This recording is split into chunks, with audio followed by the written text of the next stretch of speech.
Welcome to Riverdale. My name is Jonathan. I'm the host of the Riverdale podcast, the official Archie Comics podcast, and I'm here in the Archie offices with this guy, Alex Segura. You are here. Here I am. Welcome. Welcome to Riverdale. Very meta. We've got, first off, a couple of YouTube questions that folks sent in. I thought we'd jump right into those. The first one comes from Bakigoo86. Hello. Bakigoo86 says, during Comic-Con, someone asked about a new cartoon, and the panelist said there was something going on, but it would be a lot different from what we expect. Will this cartoon be an Adult Swim, adult-style show? We can't announce anything yet. We can't announce anything yet. But what was said on that panel has not changed. Awesome. So we can neither confirm nor deny. Exactly. Perfect. Stay tuned. That was a nice extended version of Stay Tuned. I love that. I love that. Second up comes from Murray. Murray's a longtime listener of the podcast. Oh, I know Murray. And watcher of the show. Murray says, John Goldwater said a few months ago that there would be an announcement about Josie and the Pussycats, including possibly a new comic at some point in the near future. Is that still in the plans? I think it's in the long-term plans. There's nothing on the front end happening, but you'll still see Josie in the digest and the regular books. Cool. Yeah, he also threw in a vote to bring Pepper back. Okay. So, for what it's worth, noted. There it is. There it is. We got a Pepper fan. Everybody likes Pepper. So, while we've got you here, we've got Black Hood coming up momentarily. Yes. It is nearly upon us. What do the people need to know about the Black Hood? You don't need to know anything going in. You just need to know that it's a great crime comic. Dwayne Swarzynski really did a hell of a job writing it. He's a best-selling crime novelist.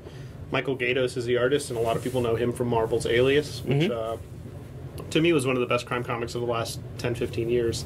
There are little hat tips if you've been a longtime fan of Red Circle and these characters, but it's you come in on the first issue and you don't need to have any preconceived ideas or any continuity information. So it's a really fun noir book. Really, it's unlike anything I feel Archie's published before.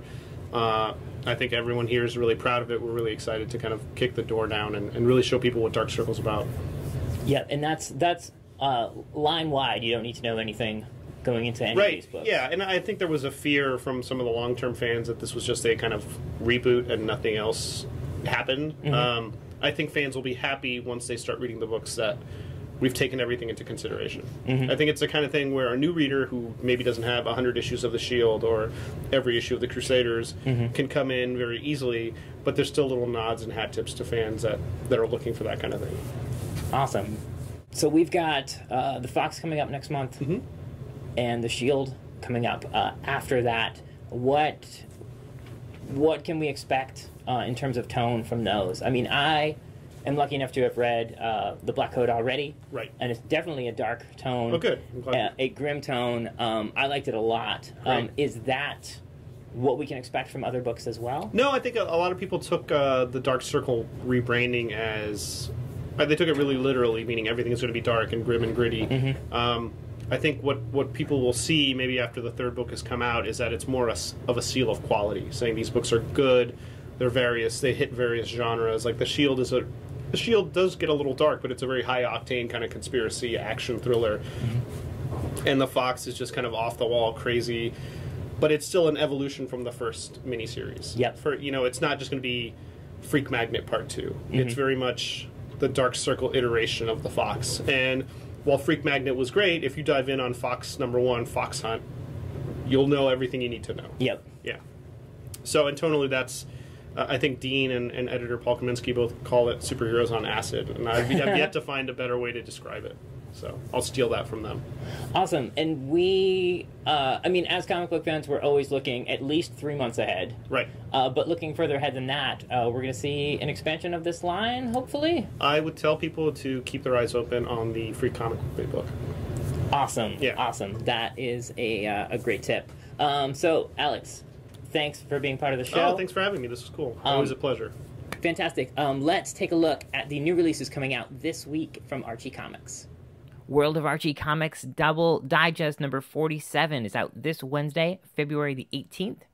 This features a great cover by Fernando Ruiz, Bob Smith, and Rosario Pina. and a story scripted and drawn by the legendary Bob Bowling. Also out this Wednesday, Mega Man number 46, the second part of the Ultimate Betrayal storyline. This was written by Ian Flynn, with pencils by Ryan Otogawa, inks by Gary Martin, letters by John Workman, and colors by Evan Stanley. It features this great Patrick Spaziante cover, as well as this amazing variant cover by Justin Harder. And out this Friday, February 20th, Archie's Laboratory. This is a 100-page digital exclusive featuring some amazing scientific-themed stories. And that's going to do it for this week. We've got more great interviews coming to you from the Archie offices. So be sure to subscribe and leave a comment down below. Don't forget to head over to the shop at archiecomics.com and use the code word Archie for an additional 25% off your order. Thank you guys so much for watching. You can catch me every week on the Riverdale podcast, the official Archie Comics podcast. My name is Jonathan, and I'll see you again next week here in lovely Riverdale, USA.